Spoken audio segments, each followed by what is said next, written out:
Hello friends, welcome to my YouTube channel. तो हम लोग यूपी पीजीटी मैथ्स जो कि 2013 वाला पेपर था उसका सोल्यूशन कर रहे थे और ये हमारा लेक्चर नंबर 4 है। इसके पहले मैं 3 लेक्चर्स इस पे ऑलरेडी अपलोड कर चुका हूं। अगर आप उन लेक्चर्स को नहीं देखे हैं तो एक बार जरूर देखें जो है, क्योंकि आगे आने वाले आपके जो एग्जाम है फरवरी और मार्च में, उसके लिए बड़े उपयोगी हैं ये। ठीक है ना। अगर आप मेरा चैनल पहली बार देख रहे हैं तो आप सब्सक्राइब कर लीजिए मेरे चैनल को, और एक बेल का आइकन आएगा उसको भी आप दबा लीजिए ताकि मेरे वीडियोस के अपडेट्स आपको लगातार मिलते रहें। अच्छा, एक चीज़ आपको और मैं बता देना चाहता हूं कि यूपी पीजीटी और टीजीटी के लिए ऑलरेडी टेस्ट सीरीज स्टार्ट है। तो अगर आप भी चाहते हैं कि उस टेस्ट सीरीज को ज्वाइन करना चाहते हैं तो मेरा ये व्हाट्सएप नंबर है 8128618579। इस पे आप मुझसे कांटेक्ट कर सकते हैं। बहुत ही नॉमिनल फी में आपको स्टडी मटेरियल प्रोवाइड किया जाता है, एकदम अकॉर्डिंग टू आपके जो टीजीटी पीजीटी का एग्जाम है उसके अकॉर्डिंग चैप्टर वाइज आपको हम लोग स्टडी मटेरियल प्रोवाइड करवाते हैं। टेस्ट सीरीज होता है और इसका वीडियो सोल्यूशन होता है। इससे आपकी स्पीड भी जो काफ़ी इंक्रीज होती है और कम समय में हम लोग ज़्यादा अच्छे से तैयारी कर पाते हैं। तो अगर आप भी जुड़ना चाहते हैं तो बिल्कुल इसका जो आप फायदा उठाइए और जल्दी से जो है मुझसे आप कॉन्टेक्ट कर सकते हैं। आइए हम सोल्यूशन स्टार्ट करते हैं आज का। तो हमारा जो आज का क्वेश्चन नंबर 31 है वो क्या है, देखिए। कहा the maximum slope attend by the curve y is equal to -x cube, y is equal to -x cube plus 18x plus 7 is what। देखिए स्लोप का फार्मूला होता है dy by dx। तो सबसे पहले हम इसको डिफरेंशिएट कर लेते हैं, तो -3x स्क्वायर प्लस 18। ठीक, इसको हम लोग बोलेंगे स्लोप। ठीक, अब इसको हमको क्या करना है, मैक्सिमाइज करना है। और किसी भी कर्व को अगर हमें मैक्सिमाइज या मिनिमाइज करना होता है सबसे पहले डिफरेंशिएट करते हैं। चलिए इसको एक बार डिफरेंशिएट कर लेते हैं x के रेस्पेक्ट में। ठीक है, कितना आ जाएगा -6x। ठीक, अब देखिए फॉर मैक्स इसको हम डबल डिफरेंशिएट भी कर लेते हैं, d2m/dx स्क्वायर। ठीक है, वो कितना आ जाएगा -6। और फॉर मैक्सिमा और मिनिमा dm/dx को हम 0 से अगर इक्वेट करेंगे तो यहाँ पर मुझे मिलेगा x = 0। तो d2m/dx स्क्वायर x = 0 पे कितना आएगा -6, which is what less than 0। तो पॉइंट जो x = 0 है ना, वो क्या है, पॉइंट ऑफ मैक्सिमा। और इसी पे हमें मैक्सिमम स्लोप मिलेगा। तो स्लोप में ये वैल्यू पुट कर दीजिए, x = 0 पुट कर दें तो स्लोप कितना आ जाएगा, मैक्सिमम स्लोप हमारा जो आएगा वो कितना आ जाएगा, 18 आ जाएगा। कौन सा ऑप्शन करेक्ट हो जाएगा, सी ऑप्शन करेक्ट हो जाएगा। ठीक है, चलिए नेक्स्ट क्वेश्चन को देखते हैं। What is our next question. तो हमारा जो नेक्स्ट क्वेश्चन है, a particle is projected at an angle of 30 degree to the horizontal with a velocity 2943 centimetre per second. The time of flight is what. उड्डयन काल पूछा जा रहा है आपसे, और इसमें पूछा जा रहा है जो एंगल दिया हुआ 30 डिग्री पे फेंका जाता है उसको। प्रोजेक्टाइल का क्वेश्चन है ये। देखिए 30 डिग्री पे फेंका गया। ठीक, इसका स्पीड दिया हुआ है कितना, 2943 u = 2943 सेंटीमीटर पर सेकंड, और g = दिया हुआ है 981 सेंटीमीटर पर सेकंड स्क्वायर। ये क्वेश्चन में दिया हुआ है, मैंने उसको यहाँ नोट नहीं किया है। तो पूछा जा रहा है आपसे टाइम ऑफ फ्लाइट, मतलब उड्डयन काल क्या होगा। तो देखो उड्डयन काल का डेफिनेशन होता है t = 2u sin θ/g। ठीक है ना, तो यहाँ से 2 लिख दिया, u लिख दिया 2943, और sin θ और sin 30 कितना हो जाएगा 1/2, और g कितना दिया हुआ 981। ठीक है ना, देखिए 3 टाइम्स में कट जाएगा, ये 3 × 3, 3 × 24 बचा 2 ना। ठीक, और ये 2 से कट जाएगा तो कितना आ जाएगा, 3 सेकंड आ जाएगा आंसर। ठीक है ना, इसका मतलब हमारा बी ऑप्शन करेक्ट हो जाएगा। आइए नेक्स्ट क्वेश्चन का सॉल्यूशन देखते हैं। What is our next question. ठीक है, तो हमारा जो नेक्स्ट क्वेश्चन है, कहा जा रहा है कि the set z of integers is what.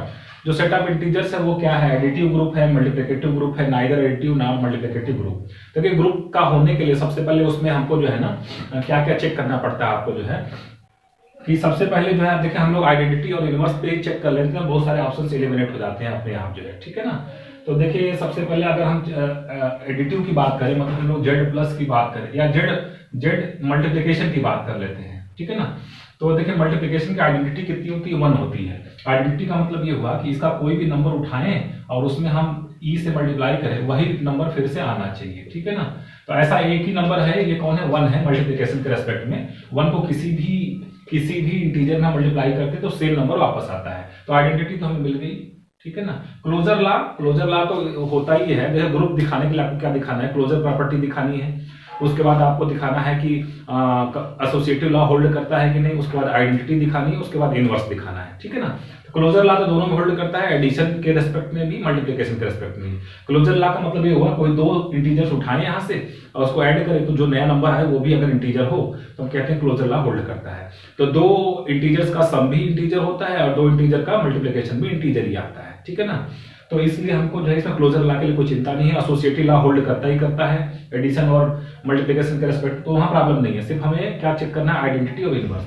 तो आइडेंटिटी की देखिए, आइडेंटिटी तो हो गई इसकी, आइडेंटिटी कितनी हो गई इसकी, identity is equal to 1, multiplication के रेस्पेक्ट में आइडेंटिटी 1 हो गई। अब इनवर्स की बात करते हैं।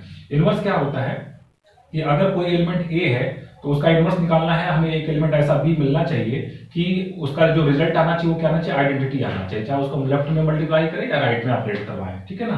तो देखिए आइडेंटिटी यहाँ पे 1 है, मान लीजिए एलिमेंट में 0 ले लेता हूँ इंटीजर्स का, तो मुझे एक ऐसा नंबर चाहिए कि उसको मल्टीप्लाई करके यहाँ पे 1 आए, और ऐसा कोई इंटीजर एग्जिस्ट ही नहीं करता है जिसको 0 में मल्टीप्लाई करने को 1 आए। इसका मतलब 0 का इनवर्स एग्जिस्ट नहीं करता है।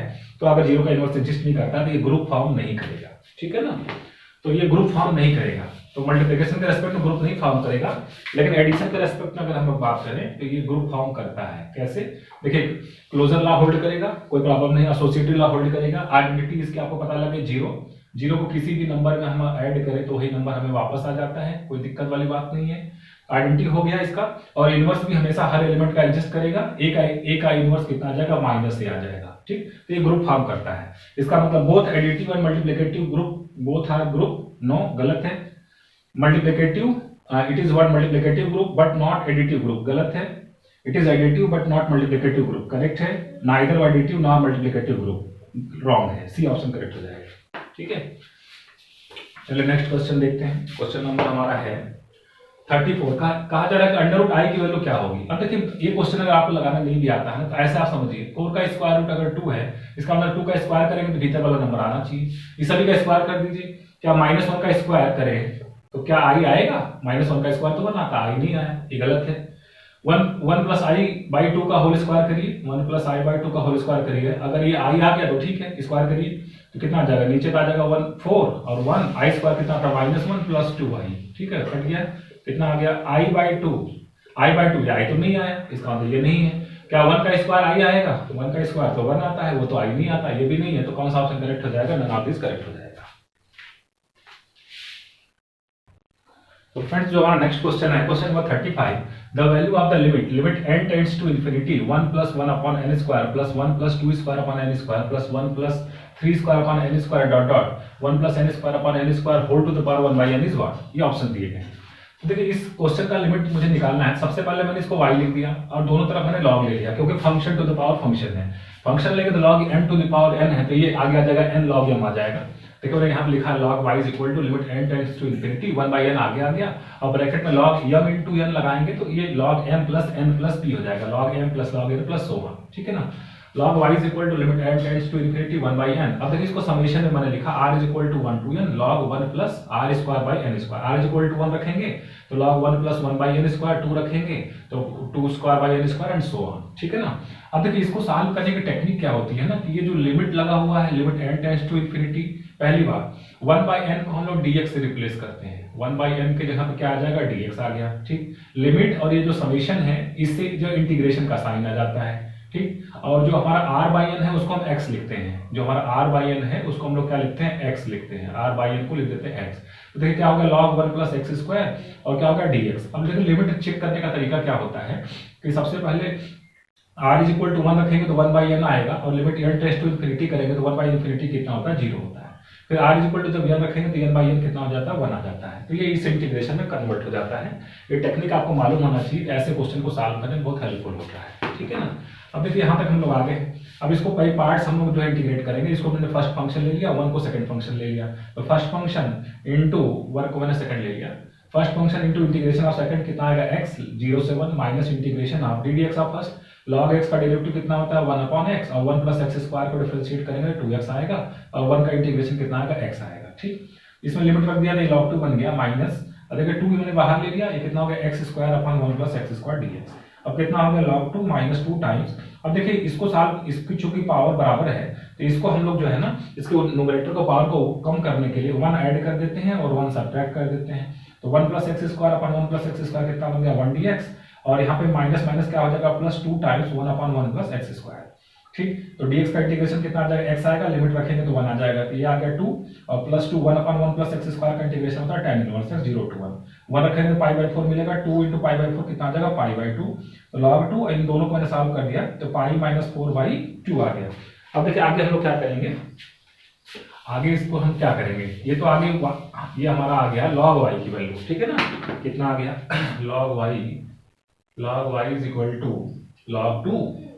log 2 प्लस कितना आ गया पाई माइनस 4 अपॉन 2, तो y इज इक्वल टू क्या लिखेंगे, y इज इक्वल टू लिखेंगे e to the power log 2 into e to the power log of, ठीक है ना, log of pi minus 4 by 2, ठीक है ना। तो देखिए क्या आ जाएगा यहाँ से अगर हम बात करें तो देखिए यहाँ पे जब ये फार्मूला होता है e के पावर log x, ये जब यहाँ का बेस और ये वाला बेस जब मैच कर जाता है ना तो यहाँ पे जो नंबर लिखा रहता है वो आंसर आता है, तो मतलब फार्मूला हमारा क्या है e के power log x is equal to x आता है। ठीक, तो यहाँ से ये क्या मिलेगा, ये हमको मिलेगा 2 आ जाएगा इनटू, देखिए यहाँ पे भी ये मैच कर जाएगा तो कितना आ जाएगा पाई माइनस, अगर हम बात करें e के पावर यहाँ पे मैं कुछ मिस्टेक कर रहा हूँ, देखिए इसको अगर हम लोग लिखें तो क्या हो जाएगा, this is equal to log 2 into this, तो y इज इक्वल टू कितना हो जाएगा e to the power log 2 plus pi minus 4 upon 2, ठीक है ना, तो ये कितना आ जाएगा, this is equal to e to the power log 2 into e to the power pi minus 4 upon 2, तो e to the power log 2 कितना आ जाएगा 2 आ जाएगा, तो 2 into e to the power pi minus 4 upon 2 हमारा आंसर आ जाएगा, तो 2 into e to the power pi minus 4 upon 2 C option correct हो जाएगा। थोड़ा कैलकुलेटिव क्वेश्चन था, ऐसे क्वेश्चंस को हम लास्ट में सॉल्व करते हैं एग्जाम में, थोड़ा कैलकुलेटिव होता है। चलिए नेक्स्ट क्वेश्चन को देखते हैं, what is our next question.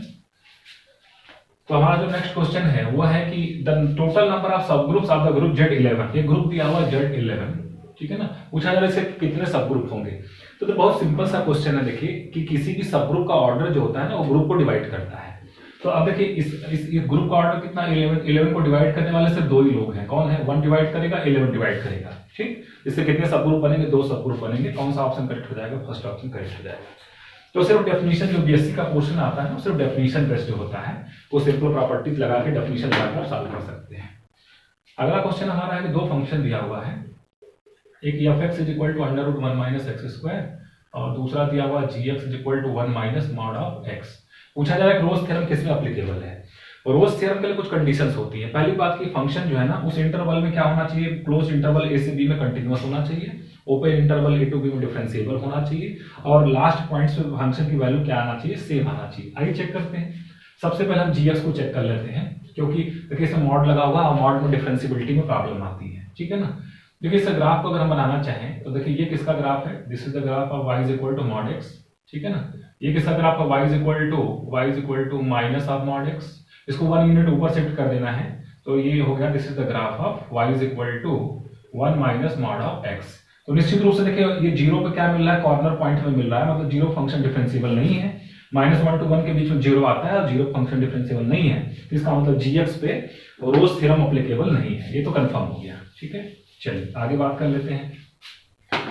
देखिए ये जो हमारा फंक्शन है ना y इज इक्वल टू, अगर इसका स्क्वायरिंग कर दे तो y square is equal to 1 minus x square, मतलब x square plus y square is equal to 1। इसका मतलब है सर्कल का अपर पार्ट लेना है ना, सर्कल का अपर पार्ट लेना है, ठीक है। तो ये इसका ग्राफ है। -1 to 1 की अगर बात करें तो देखिए -1 to 1 में फंक्शन कंटीन्यूअस भी है और डिफरेंशिएबल भी है, ओपन इंटरवल -1 to 1 डिफरेंशिएबल है, क्लोज इंटरवल -1 to 1 में कंटीन्यूअस है।